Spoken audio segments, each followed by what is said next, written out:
Raw talk show discussing current hot political and social topics. The host is Dicey. www.candortalk.com.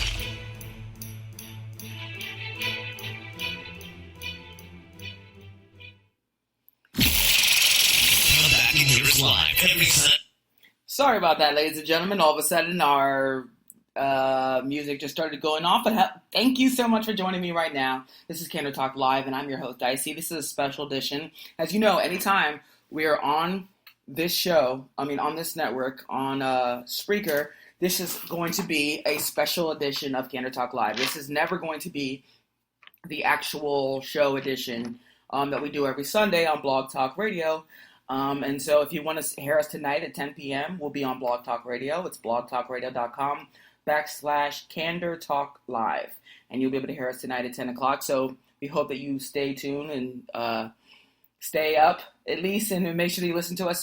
But I haven't been on for a while, and, I think people are probably missing the show.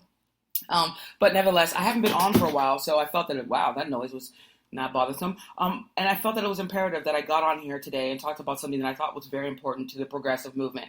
Now, anybody who knows about this show and anybody who knows about our website, which is candortalk.com, you know that we are progressives, right? We care about the progressive agenda, and we try to put forth the progressive agenda in everything that we do. And our arguments and our positions are progressive. So we care about what happens in the progressive community. And Bernie Sanders was the leader of the progressive movement, at least in this election cycle. He's been. Now, there are other progressives out there that are in leaders in the country, but Bernie Sanders is the leader of the progressive movement, as we know. There's Jill Stein, who's of the Green Party, which is a very progressive party, which is an interesting party as well. I think that some of the Green Party agenda is much more aligned with how I feel than what I've seen from this new wave of Democrats who don't seem to be on the right side of history on majority of the issues. But nevertheless, Bernie Sanders basically lost the election. He lost the nomination.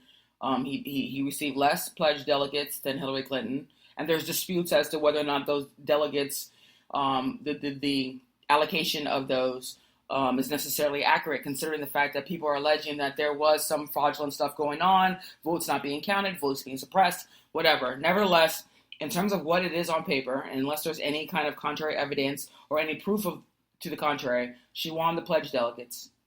She won the super delegates, which I think we can all disagree with the super delegates. But even if you took the super delegates out, they probably wouldn't have the number being required to be 2,383.